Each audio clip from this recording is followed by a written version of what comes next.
ole nge han soi du han zo du te kan nem le soi ro tu MJ president kan nangin kan tia hei I po rong te nan thena I hne la tak hi chuan thlen lom lovin an la thlen lo tu man chu ti chung kan nem le te ho ani mai ron kan thin chu chu ti chung chuan ngai phoi mo oi nan ham tuang hi lom ko pang chim lam pang lung lei chok ni lovin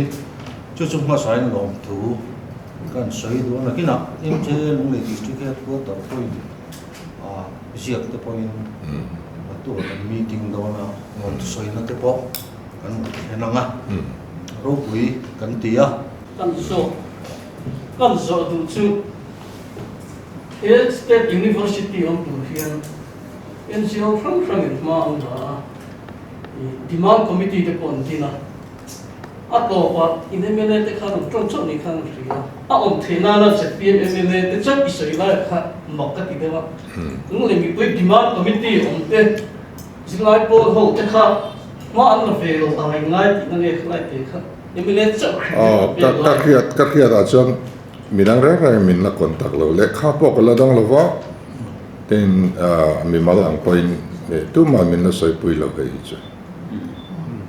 các hiện chính chú hay cảnh LMC phải tu tên rồi zina rồi soya cảnh MLA tên rồi soya cảnh party họ tu tên rồi soy china. Khát tiếng đi ban committee ang khát sang cảnh lại mất sang lâu phim